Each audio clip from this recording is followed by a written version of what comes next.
The smell of diesel fuel and fresh-cut hay hung heavy in the Nebraska air as 23-year-old Jake Morrison stepped into the gleaming John Deere dealership on that sweltering August morning in 1967. The polished green and yellow tractors lined up like soldiers caught the sunlight streaming through the massive windows, their chrome exhaust stacks reaching toward the ceiling like promises of prosperity. His cousin Danny walked beside him, eyes wide with the kind of hunger that comes from wanting something you can't afford. "Now that's what I call farming equipment," Danny whispered, running his hand along the hood of a brand new 4020. The price tag dangled like a challenge, $8,500. More money than most folks in Custer County made in 2 years. Jake's calloused fingers found a worn brass key in his pocket, the key to his grandfather's 1944 Farmall H, sitting outside in the parking lot like an old dog waiting patiently for its master. 23 years old, that tractor. Same age as Jake himself. And still running strong, thanks to countless hours spent under its hood with Grandpa's patient guidance. "Can I help you, gentlemen?" The voice belonged to a man in a crisp white shirt and narrow tie, his smile as polished as the tractors surrounding them. His name tag read, Bill Henderson, sales manager.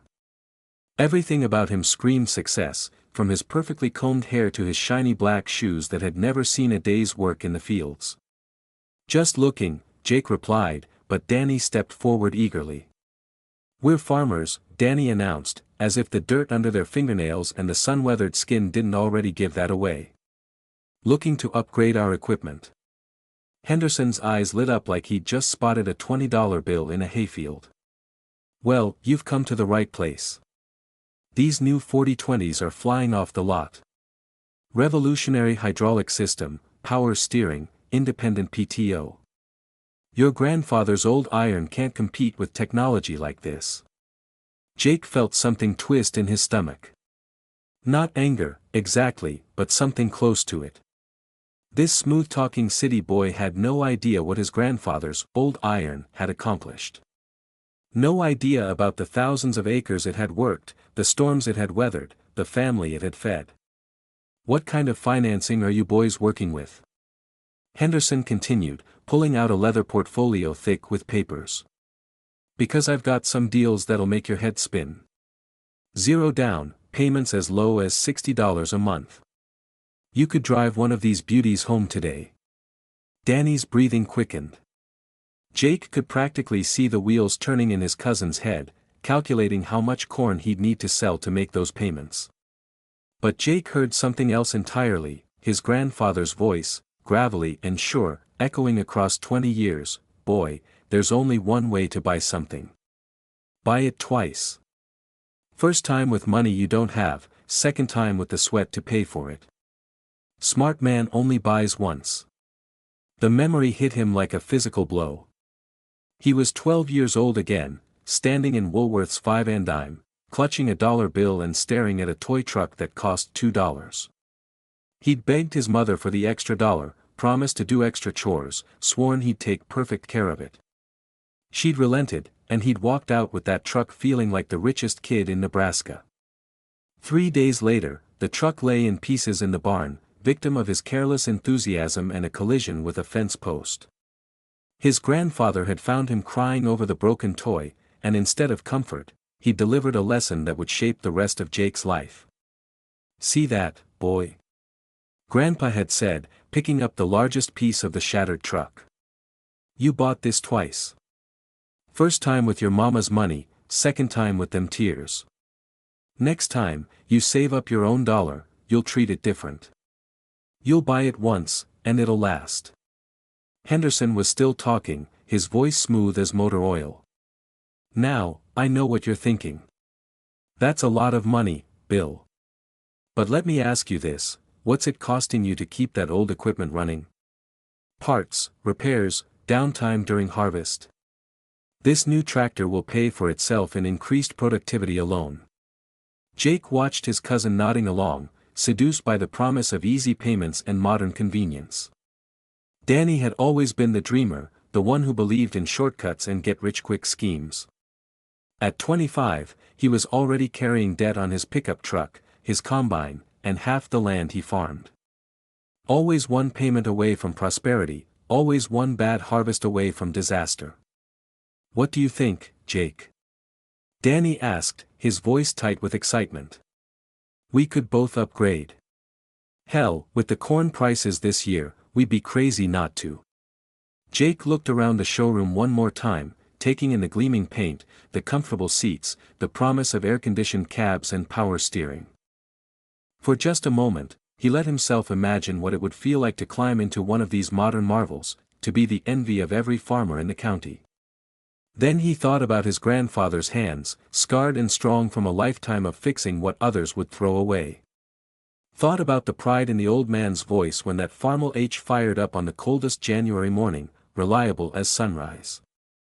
Thought about the mortgage on his 160 acres, paid off last spring, 2 years ahead of schedule, because he'd followed Grandpa's rule about buying things once.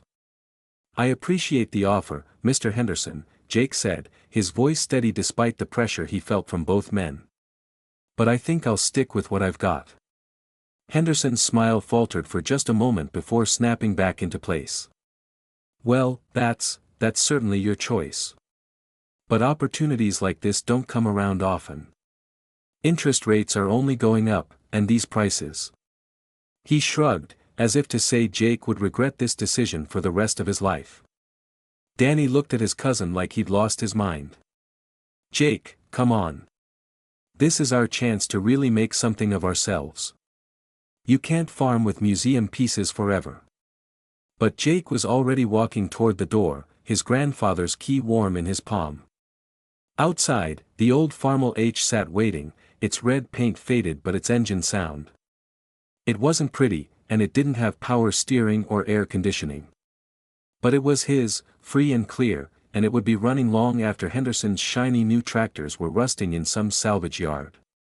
As he climbed into the familiar seat, Jake could hear his grandfather's voice one more time, buy it twice, boy. But the smart money only buys once. The engine turned over on the first try, settling into the steady rhythm that had been the soundtrack of his childhood. Through the dealership window, he could see Danny signing papers, Henderson's hand on his shoulder like a blessing. Or maybe a curse. Jake put the tractor in gear and headed home, leaving behind the promise of easy credit and modern convenience. He had work to do, and a philosophy to live by. In 20 years, when the bills came due and the economy turned sour, he'd remember this moment as the day he chose his grandfather's wisdom over a salesman's smile. The road stretched ahead, dusty and familiar, leading back to land that was truly his own. 3 months later, Jake stood in his machine shed, elbow deep in the Farmel's transmission, when he heard the rumble of Danny's new John Deere pulling into the yard. The sound was different now, not the confident purr of a well-maintained machine, but the labored wheeze of equipment pushed too hard by a man trying to make payments. Jake! Danny called out, his voice carrying a note of desperation that hadn't been there in August. You got a minute? Jake wiped his hands on an old rag and stepped out into the October sunshine. Danny looked older somehow, the carefree enthusiasm of 3 months ago replaced by the hollow-eyed exhaustion of a man carrying too much debt. His new tractor gleamed in the afternoon light, but Jake noticed the mud caked around the wheels, the small dent in the hood where something had been dropped in haste. What's eating at you, cousin? Jake asked, though he suspected he already knew. Danny kicked at a clod of dirt, his hands shoved deep in his pockets. Corn prices dropped again. 15 cents a bushel since harvest started. Henderson said they'd hold steady through Christmas, but... He shrugged, the gesture heavy with defeat. Jake nodded. He'd seen the reports in the Farm Journal, watched the futures market slide week after week. It was the kind of downturn that separated the survivors from the casualties, the prepared from the desperate. How bad is it? Bad enough. Danny's voice was barely above a whisper. Payments due next week. $240. Might as well be $2,000 for all the cash I've got on hand. The number hit Jake like a physical blow. $240, more than most farmhands made in a month. He thought about his own expenses, fuel, seed, a few replacement parts for the Farmel. Maybe $60 total for the month, and that was being generous.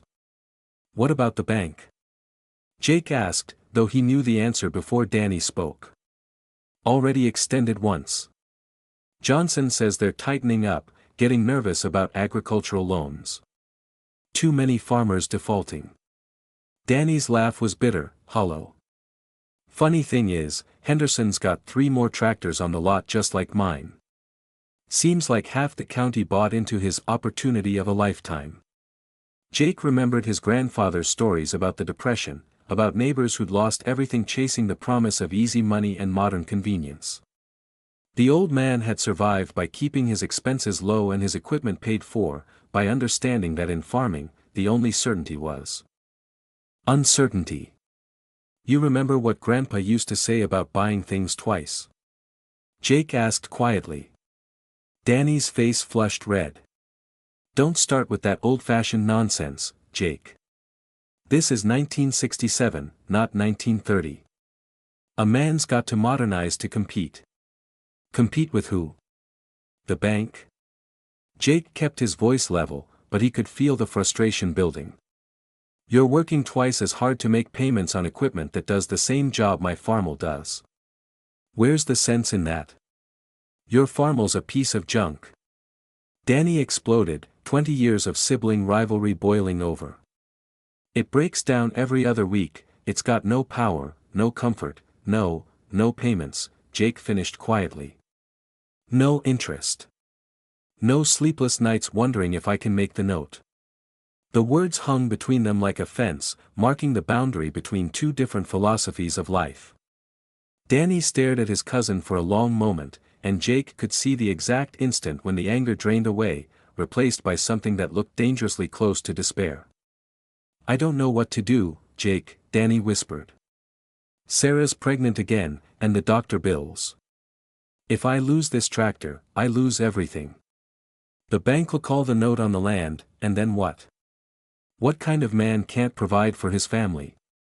Jake felt his heart break a little for his cousin, for the trap that pride and impatience had built around him. He thought about the money in his own savings account, not much, but enough to help. Thought about his grandfather's other rule, family helps family, but don't enable foolishness. I can loan you the payment money, Jake said finally. But only if you promise me something.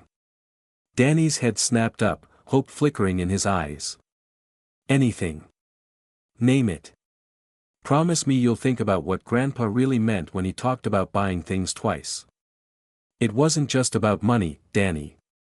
It was about understanding the real cost of everything we do. Danny nodded eagerly, but Jake could see he wasn't really listening. He was already calculating, already planning how to stretch the loan until the next harvest, the next opportunity, the next chance to get ahead. As Jake walked to the house to get his checkbook, he couldn't shake the feeling that he was enabling the very behavior his grandfather had warned against. But family was family, and sometimes love meant helping someone even when you knew they hadn't learned the lesson yet.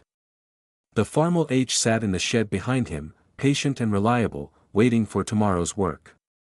It would still be running long after Danny's shiny new tractor was repossessed, still turning soil and planting hope in the endless cycle of seasons that defined their lives.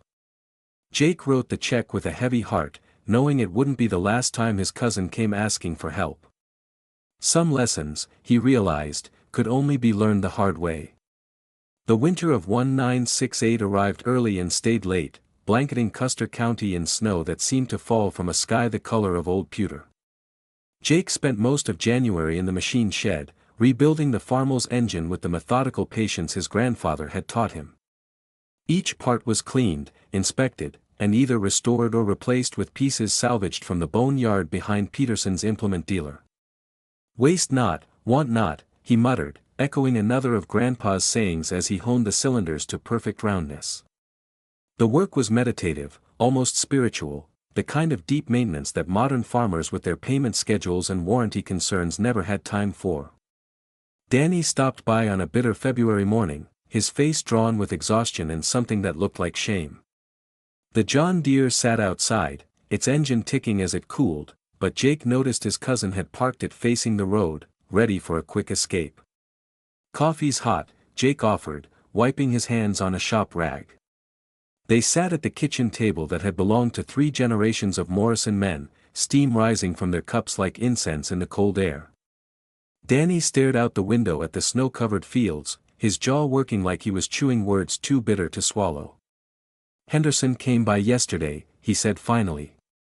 Jake waited. In farming families, bad news was like a difficult calving. You didn't rush it, just stayed close and ready to help when the time came. "Wants to restructure my loan. Extend the payments, lower the monthly amount." Danny's laugh was sharp as broken glass. "Course, that means I'll be paying on that tractor for the next 8 years instead of 5. By the time it's paid off, it'll be ready for the scrap heap." "What did you tell him?" "What could I tell him? Sarah's due in April, and the doctor says it might be complicated. We need every dollar we can scrape together." Danny's hands shook slightly as he lifted his coffee cup.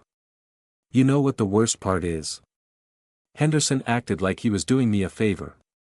Helping out a valued customer, he called it." Jake thought about the mathematics of debt, the way interest compounded like weeds in an untended field. Danny would end up paying nearly twice the original price of the tractor, assuming he could even make the restructured payments. It was exactly the kind of trap his grandfather had warned about, the second purchase, paid for with sweat and sleepless nights. "There's another way," Jake said quietly. Danny looked up sharply. "What do you mean?" "Sell the John Deere. Take whatever you can get for it, pay off what you owe, and start over. I've got a line on a good used Farmall M, 1952, well maintained. Owners asking $800 cash." $800? Danny's voice cracked. "Jake, I owe $6,000 on the Deere. Even if I could get 4 for it, which is doubtful in this market, I'd still be $2,000 in the hole. Better $2,000 than 8 years of payments you can't afford." Danny stood abruptly, pacing to the window and back. "You don't understand. I can't go backward. What would people think? What would Sarah think? Her father's already convinced she married beneath herself." And there it was, the real trap. Not just the money, but the pride that made admitting a mistake feel like admitting failure as a man. Jake had seen it destroy stronger men than his cousin, the stubborn refusal to cut losses and start over. "Grandpa used to say pride was the most expensive luxury a farmer could afford," Jake said. "Said it cost more than any piece of equipment ever would." Easy for him to say. He never had to face his neighbors after losing a tractor to the bank. Actually, he did. Jake's words stopped Danny mid-pace. 1934, lost everything except the land and that old Farmall H. Had to start over at 45 years old, with a wife and 3 kids depending on him. Danny stared at his cousin. "He never told me that. He didn't like talking about it. But he told me, right before he died. Said it was the best thing that ever happened to him, because it taught him the difference between what he needed and what he wanted."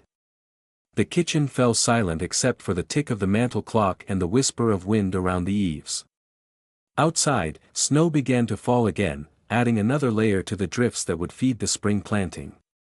"I can't do it, Jake," Danny said finally. "I can't give up that tractor. It's who I am now." Jake nodded, understanding more than his cousin realized. The John Deere had become more than equipment, it was Danny's identity, his proof that he belonged among the successful farmers of the county. Giving it up would mean admitting that he'd been wrong, that the old ways might have been better after all. "Then I hope you can make it work," Jake said, and meant it.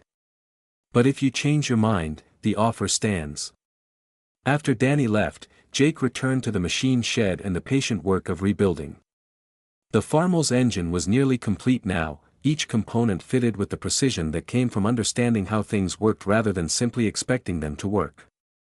As he torqued the head bolts to specification, Jake thought about the conversation with his cousin. Some men learn from other people's mistakes, some from their own, and some never learn at all. He suspected Danny fell into that last category, but family loyalty demanded that he keep trying. The snow continued to fall, covering the county in a blanket of white that made all farms look equally prosperous. But Jake knew that come spring, when the bills came due and the planting began, the snow would melt away to reveal the truth underneath. Some farmers would emerge stronger, their equipment paid for and their land secure. Others would find themselves deeper in debt, chasing payments they couldn't afford on equipment they didn't really need. Jake tightened the last bolt and stepped back to admire his work. The farmer's engine gleamed in the overhead light, ready for another season of honest work. It wasn't the newest or the fanciest, but it was his, completely, absolutely, and forever. That, he thought, was worth more than all the credit in the world. The spring of 1969 brought more than just the usual cycle of planting and hope. It brought a reckoning that had been building in the agricultural economy for months, a slow-motion collapse that would separate the survivors from the casualties with the ruthless efficiency of a combine harvester. Jake was greasing the farmer's fittings when he heard the sound of multiple vehicles coming up his drive. Through the shed door, he could see Henderson's Cadillac leading a small convoy that included the sheriff's patrol car and a flatbed truck with "Repo Services" painted on the door in letters that seemed to shout their purpose. His stomach dropped as he realized they weren't stopping at his place, they were heading to Danny's farm next door. Jake wiped his hands and walked to the fence line that separated the two properties, arriving just as Henderson climbed out of his Cadillac with the satisfied expression of a man collecting on a long overdue debt. The sheriff looked uncomfortable, his hand resting on his gun belt more from habit than necessity. Danny emerged from his house like a man walking to his own execution, Sarah beside him with their new baby clutched against her chest. The child, a boy they'd named Michael, was barely 2 months old, and Sarah looked like she'd aged 10 years since his birth.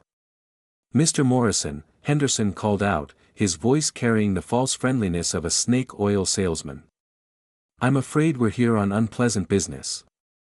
"I know why you're here," Danny replied, his voice hollow. "Payments only 3 weeks late." 3 weeks, plus the 2 partial payments from last fall, plus the missed payment in February. Henderson consulted a clipboard with theatrical precision. "According to the terms of your loan agreement, we're within our rights to reclaim the collateral." Jake watched his cousin's face crumble as the repo crew began unhitching the John Deere from the implement it had been pulling. The tractor that had represented Danny's dreams of modernization and success was being reduced to its true nature, collateral for a debt that had grown beyond his ability to service. "Please," Sarah spoke for the first time, her voice barely above a whisper. "We've got corn to plant." "Without the tractor." Henderson's expression didn't change. "I'm sorry, ma'am, but business is business. Your husband signed a contract, and contracts have consequences." Jake felt something hot and angry rise in his chest. He'd watched this scene play out in his imagination a dozen times over the past year, but the reality was worse than anything he'd pictured. The casual cruelty of it, the way Henderson treated his cousin's desperation as nothing more than a minor inconvenience, made him want to climb the fence and plant his fist in the dealer's smug face. Instead, he did something his grandfather would have been proud of. "Henderson," Jake called out, his voice carrying across the farmyard with the authority of a man who owed nothing to anyone. "What's the payoff on that tractor?" The dealer turned, surprise flickering across his features. "I beg your pardon." "The payoff. What would it take to clear Danny's debt right now, today?" Henderson consulted his clipboard again, this time with genuine interest. "Well, let's see, principal balance, accrued interest, late fees, repossession costs." He scribbled numbers for a moment. $4,867. The number hung in the air like a challenge. Jake thought about his savings account, built up over years of careful living and paid-off equipment. He had the money, barely, but spending it would wipe out everything he'd accumulated since taking over the farm. "Jake, no," Danny said, understanding immediately what his cousin was considering. "I can't let you do that." "You're not letting me do anything," Jake replied, his eyes never leaving Henderson's face. "I'm making a business proposition. Danny, you sell me that tractor right now for exactly what you owe on it. I pay off Henderson, and you work for me until you've earned it back." Henderson's smile faltered. "Now wait just a minute. That tractor is collateral for a debt that's about to be paid in full," Jake interrupted. "Unless you'd rather spend the next 6 months trying to sell a used tractor in a market that's already flooded with repossessions." The dealer's eyes narrowed as he calculated the angles. A bird in the hand versus the uncertainty of auction prices and storage costs. After a moment, his salesman's smile returned, but it looked forced now, painted on. "Well, I suppose if the debt is satisfied." Henderson shrugged as if it made no difference to him, but Jake could see the relief in his posture. "Cash or certified check?" "Cash," Jake said. "Give me an hour." The drive to the bank felt like the longest hour of Jake's life. He thought about his grandfather's warnings about enabling foolishness, about the difference between helping family and throwing good money after bad. But he also thought about Sarah's face, about baby Michael who would grow up hearing stories about the day his father lost everything to a smooth-talking dealer and his own pride. When Jake returned with the money, Henderson counted it twice before nodding to the repo crew. They unhitched their equipment and loaded it back onto the flatbed with the disappointed efficiency of men whose payday had just been cancelled. "Pleasure doing business with you, Mr. Morrison," Henderson said, extending his hand to Jake. "If you ever need financing for additional equipment." Jake looked at the offered hand like it was a rattlesnake. "I think we're done here, Henderson. Don't come back." After the convoy disappeared down the county road, Jake and Danny stood beside the John Deere in awkward silence. The tractor looked different now, not like a symbol of progress and prosperity, but like an expensive mistake that had nearly destroyed a family. "I don't know how to thank you," Danny said finally. "Don't thank me yet," Jake replied. "You're going to earn every penny of this back, and you're going to learn why Grandpa's rules matter. Starting tomorrow, you work for me. $50 a week, plus room and board for your family if you need it. No shortcuts, no excuses, no credit." Danny nodded, the fight gone out of him. "What about the tractor?" Jake looked at the machine that had caused so much trouble, its green paint gleaming in the afternoon sun. "We'll use it until you've worked off the debt. Then you can decide if you want to keep it or sell it and buy something you can actually afford." As they walked back toward the house, Jake couldn't help but think about the irony of the situation. He'd just spent nearly $5,000 to save his cousin from the consequences of easy credit, effectively buying the same tractor twice, once with Danny's signature, and once with his own hard-earned cash. His grandfather would have called it the most expensive lesson in family loyalty ever purchased. But looking at Sarah's grateful smile and baby Michael's innocent face, Jake thought it might have been worth every penny. The real test would come in the months ahead, when Danny had to choose between the easy path of resentment and the harder road of learning from his mistakes. Jake hoped his cousin would choose wisely, but he'd done all he could do.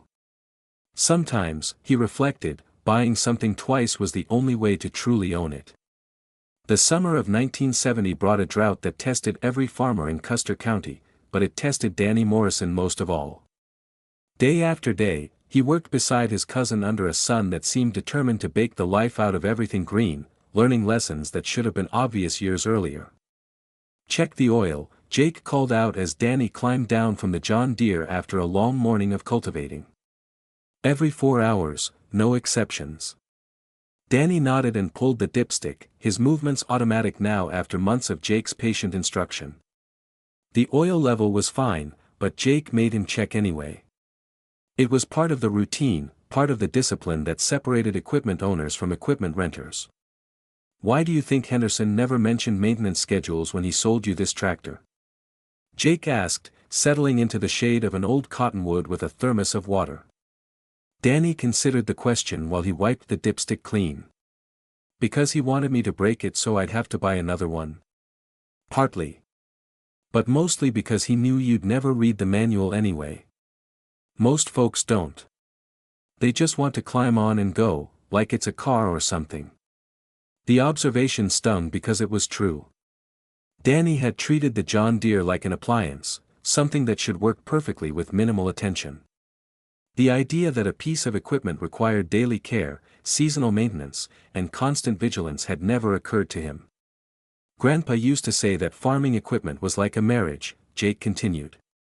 Ignore it, take it for granted, and it'll leave you stranded when you need it most. Danny laughed despite himself. Sarah would agree with that. Smart woman. How's she adjusting to the new arrangement? The question touched on something Danny had been avoiding thinking about. When Jake had offered room and board as part of his wages, Sarah had insisted they stay in their own house, even though it meant stretching every dollar until it screamed. Pride, again, the expensive luxury his grandfather had warned about. She's managing, Danny said carefully. Canning everything from the garden, making her own bread. Says it reminds her of growing up during the war. Jake nodded. He'd seen Sarah at the grocery store, carefully counting coupons and choosing the cheapest cuts of meat. It was a hard lesson in the real cost of easy credit, but maybe a necessary one. You know what the difference is between you and me? Jake asked suddenly. Danny looked up from checking the hydraulic fluid. You're smarter. No. I'm more scared. The answer surprised Danny. His cousin had always seemed fearless, confident in his decisions and secure in his philosophy. Scared of what? Of being poor. Of losing the land. Of having to depend on other people's money to make a living. Jake's voice was quiet, thoughtful. Grandpa used to tell stories about the Depression, about neighbors who lost everything because they owed more than they owned. Those stories scared me straight. Danny had heard the same stories, but they'd always seemed like ancient history, as relevant to modern farming as tales of Indian raids or cattle drives. Now, after a year of working to pay off his own mistakes, they felt uncomfortably current. I used to think you were just old-fashioned, Danny admitted. Stuck in the past, afraid to take risks. Maybe I am. But I sleep at night, and I don't jump every time the phone rings, wondering if it's the bank calling. The comment hit home. Danny remembered the months of anxiety, the way his stomach would clench every time he saw Henderson's Cadillac or heard from anyone connected to the dealership. The constant worry had been almost worse than the financial pressure. How much more do I owe you? Danny asked. Jake pulled a small notebook from his shirt pocket and flipped through pages covered with neat columns of figures. $1,843. At $50 a week, plus the extra you've been paying from Sarah's egg money, call it 8 more months. 8 more months of working for wages on land that had been in his family for 3 generations. 8 more months of watching every penny while his neighbors, the ones who hadn't overextended themselves, enjoyed the prosperity that good corn prices should have brought. What happens then? Danny asked. Then you decide. Keep the John Deere and make payments to me instead of Henderson, or sell it and buy something you can afford outright. Danny looked at the tractor that had caused so much trouble. It was a good machine, well built and reliable when properly maintained. But it represented something more than transportation and power. It represented the seductive danger of wanting more than you could afford. What would you do? Jake was quiet for a long moment, watching a red-tailed hawk circle overhead. I'd sell it. Buy a good used Farmel M and bank the difference. But that's me. You've got to make your own choice. As they prepared to return to work, Danny found himself thinking about choices and consequences, about the difference between what he wanted and what he needed. The drought had taught him something about resilience, about making do with less water, less rain, less margin for error. Maybe it was time to apply the same lesson to his equipment. The afternoon stretched ahead, hot and demanding, but Danny found himself looking forward to the work. There was something satisfying about operating equipment that belonged to him, or would, eventually, something that Henderson's easy credit had never provided. For the first time in 2 years, Danny Morrison felt like he might actually be learning to farm. The autumn of 1973 brought news that would reshape American agriculture forever, though most farmers in Custer County wouldn't understand the implications until it was too late. Jake was combining corn when Danny came running across the field, waving a newspaper like a battle flag. Jake! You got to see this. Danny shouted over the rumble of the combine's engine. Jake shut down the machine and climbed down, accepting the paper with hands still dusty from the morning's work. The headline made his blood run cold: Arab oil embargo sends fuel prices soaring. Says here diesel's going to double, maybe triple, Danny said, his voice tight with excitement rather than concern. But corn prices are going through the roof too. 35 cents a bushel higher than last week alone. Jake read the article twice, his grandfather's voice echoing in his memory. When everyone else is getting rich quick, that's when you need to worry most. The old man had lived through enough boom and bust cycles to recognize the warning signs of a bubble. This could be our chance, Jake, Danny continued, oblivious to his cousin's growing unease. With prices like this, we could expand. Buy more land, get bigger equipment. Henderson's got a new 4430 that could handle twice the acreage we're working now. The mention of Henderson's name made Jake's jaw tighten. The dealer had been circling like a vulture ever since word of the price increases hit the county, sensing opportunity in farmers' sudden optimism. Danny, listen to yourself, Jake said quietly. 6 months ago you were working for wages to pay off the last tractor Henderson sold you. Now you want to go back for more. That was different. I was young, didn't know what I was doing. But look at these prices. Danny jabbed at the newspaper with his finger. Corn at $3 a bushel, soybeans at $8. We'd be crazy not to capitalize on this. Jake folded the paper and handed it back to his cousin. You know what Grandpa would say about this? Yeah. Buy it twice. But times have changed, Jake. This isn't 1930. The government's backing agricultural loans now, crop insurance, price supports. The risk isn't the same. The risk is always the same, Jake replied. The only thing that changes is how well it's hidden. That evening, Jake sat at his kitchen table with a calculator and a stack of farm journals, trying to make sense of the numbers that were reshaping American agriculture. Corn prices had indeed skyrocketed, but so had the cost of everything else. Fuel, fertilizer, equipment, land. It was like watching a balloon inflate, beautiful and impressive until you remembered that balloons eventually burst. The phone rang, interrupting his calculations. Henderson's voice was smooth as ever, but Jake could hear the hunger underneath. Jake, my boy. I suppose you've heard the good news about commodity prices. Exciting times for agriculture, wouldn't you say? What do you want, Henderson? Straight to the point. I like that. I'm calling because I've got an opportunity that's perfect for a conservative operator like yourself. John Deere's offering special financing on their new 4430, 0% interest for qualified buyers, payments deferred until after harvest. Jake almost laughed. 0% interest. What's the catch? No catch. It's their way of helping farmers take advantage of this unprecedented market opportunity. With corn at $3 a bushel, that tractor would pay for itself in one season. If corn stays at $3 a bushel. Henderson's pause was barely perceptible. Well, of course, markets fluctuate. But the fundamentals are solid.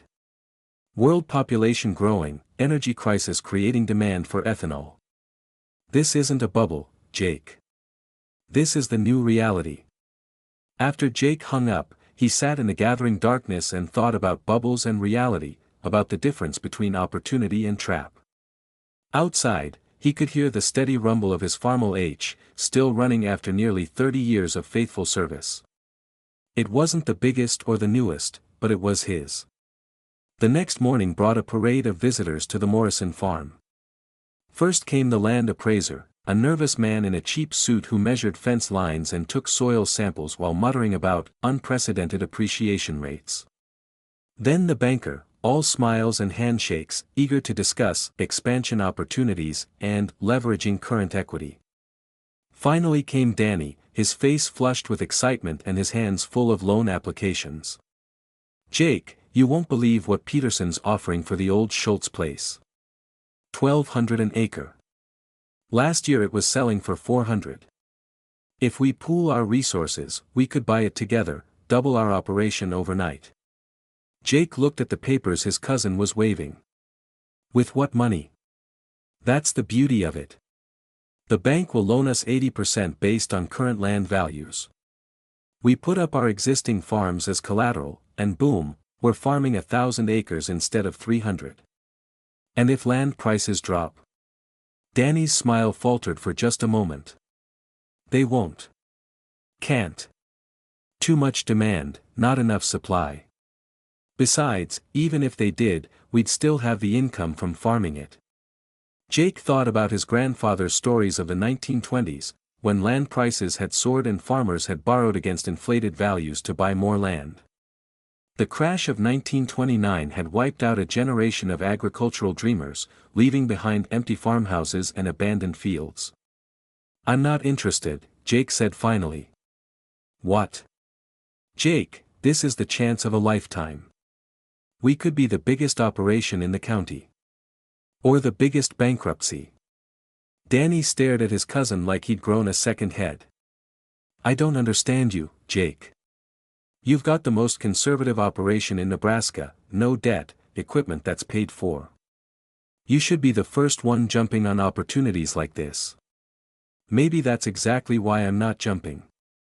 As Danny stormed off, clutching his loan applications like lottery tickets, Jake returned to his morning chores. The Farmel H started on the first pull, settling into the familiar rhythm that had been the soundtrack of his life. It wasn't glamorous work, maintaining equipment and checking cattle, but it was honest work that didn't depend on the whims of commodity markets or the promises of smooth-talking dealers.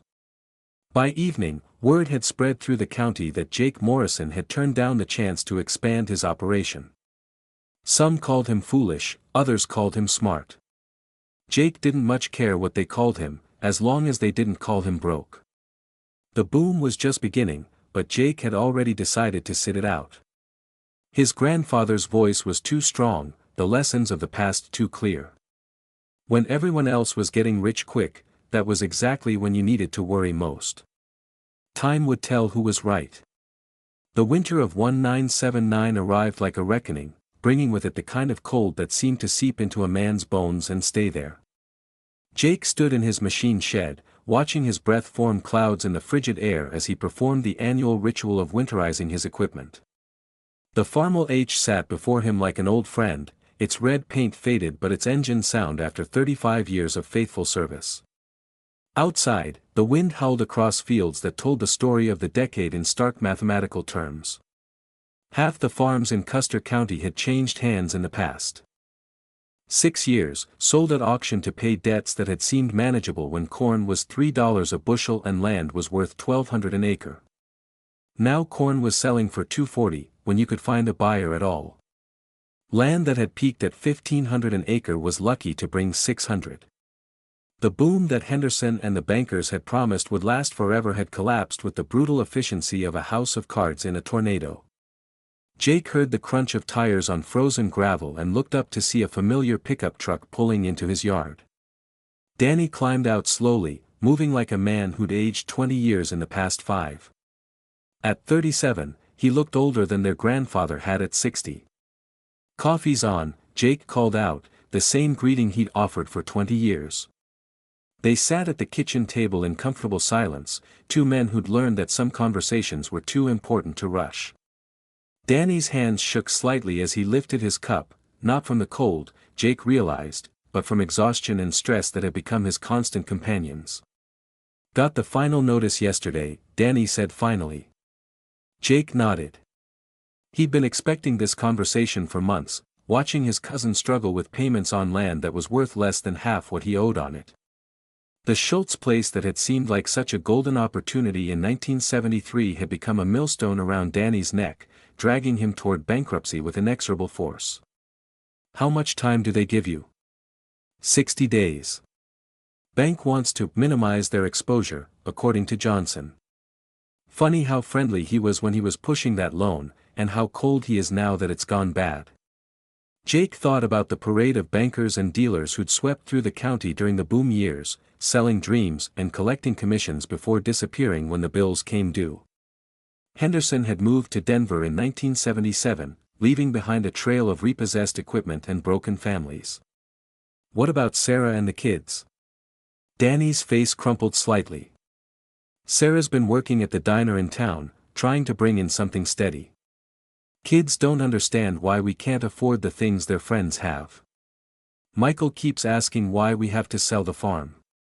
The mention of his nephew hit Jake hard.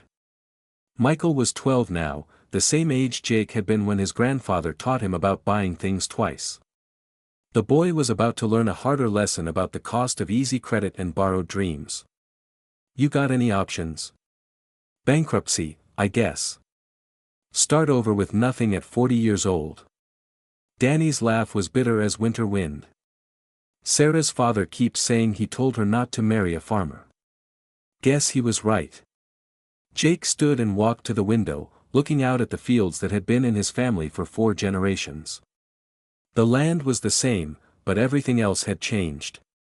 Neighbors who'd farmed for decades were gone, replaced by corporate operations or simply abandoned to weeds and regret. There might be another way, Jake said quietly. Danny looked up sharply. What do you mean? I've been thinking about expanding my operation. Not borrowing money to do it, but buying distressed land at realistic prices. Your place, specifically. Jake, I can't ask you to, you're not asking. I'm offering. I buy your land from the bank for what it's actually worth, not what some appraiser said it was worth in 1975.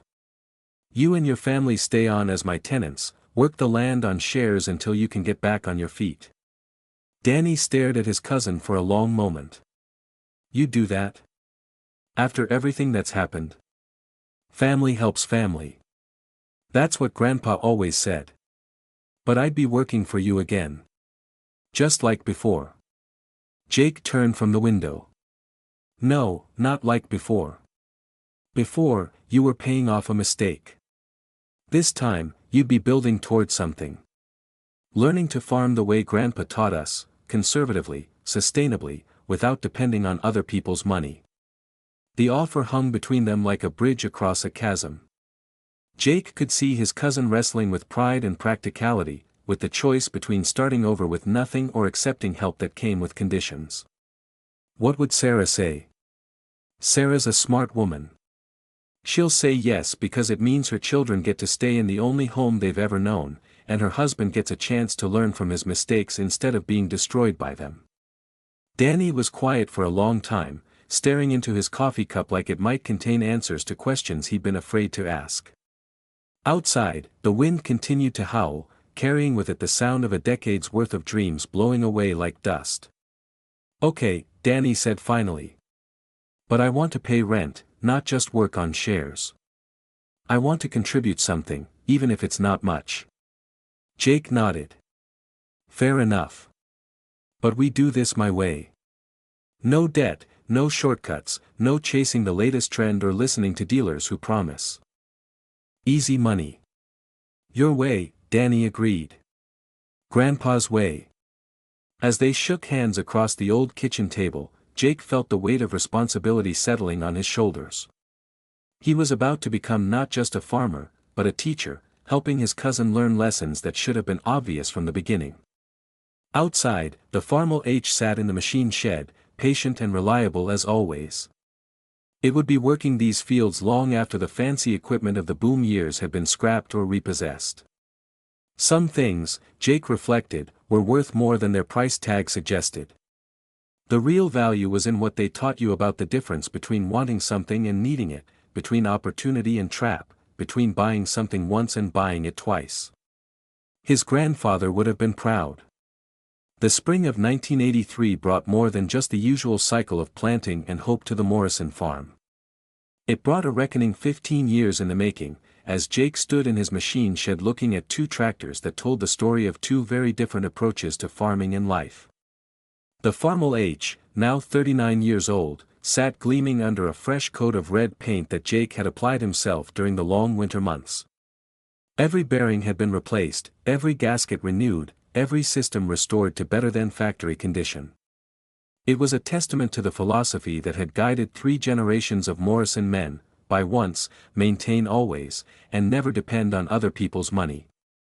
Beside it sat Danny's John Deere 4430, the machine that had nearly destroyed his family and taught him the hardest lessons of his life. Jake had bought it from the bank for 30 cents on the dollar when Danny's farm was liquidated, and now it served as both a working tool and a reminder of the cost of easy credit. "Hard to believe it's been 4 years, Danny said, joining his cousin in the shed. At 41, he looked younger than he had during the crisis years, the stress lines around his eyes softened by the security that came from owing nothing to anyone. "Hard to believe you're still here," Jake replied with a grin. "Thought you might get tired of working for wages and head to the city like half the county." Danny laughed, but there was no bitterness in it now. "Sarah threatened to leave me if I even mentioned it.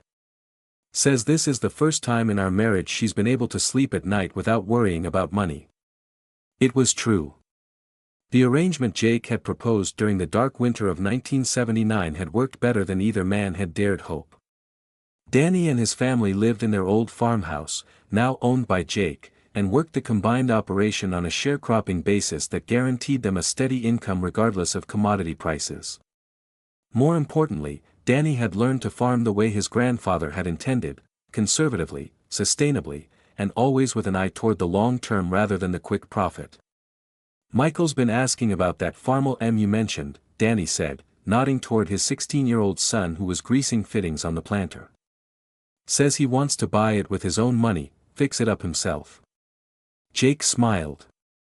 Michael had inherited the mechanical aptitude that seemed to skip generations in farming families, spending his free time in the machine shed learning the difference between maintenance and repair, between prevention and crisis management. "Tell him it's still available. Same price I quoted 4 years ago, $800. But he has to earn every penny himself, and he has to do all the work." That's what I told him. He's been saving money from his job at Peterson's, learning to weld and rebuild engines. "Kid's got more sense at 16 than I had at 30. The observation was both proud and rueful. Danny had watched his son absorb lessons that he himself had learned the hard way, understanding instinctively that equipment was a tool, not a status symbol, and that debt was a trap disguised as opportunity. "You know what the best part is?" Danny continued. "He doesn't want the newest or the biggest.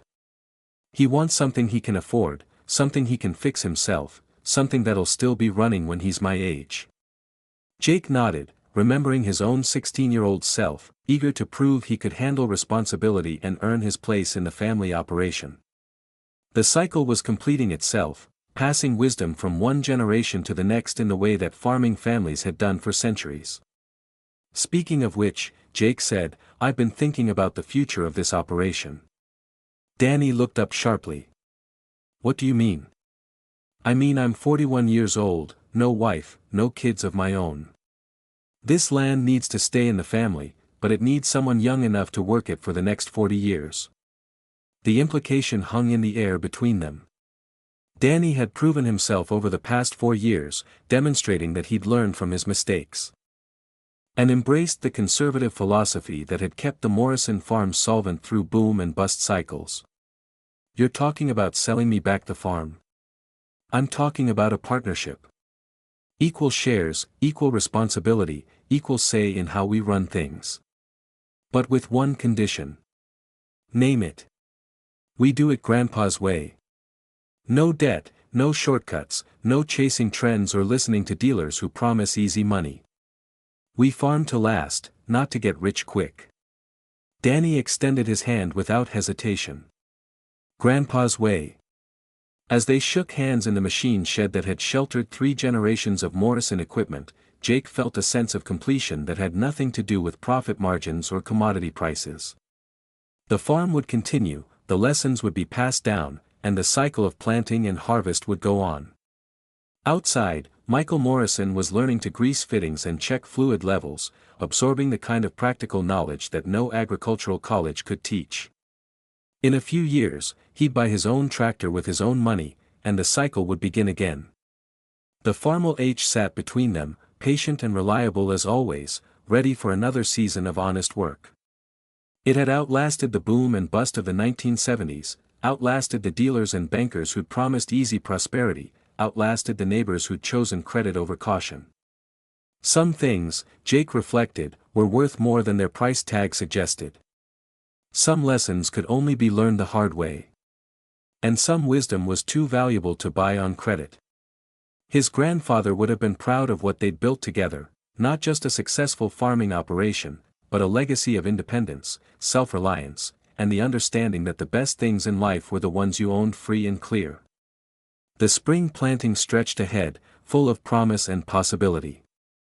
But for the first time in years, Jake Morrison wasn't worried about making payments or impressing neighbors or keeping up with the latest trends. He was just a farmer, working his own land with his own equipment, answerable to no one but the soil and the seasons and the timeless wisdom of men who'd learned to buy things once and make them last forever. Like, share, and subscribe to the channel, activating notifications to be notified when new videos are published. God bless you.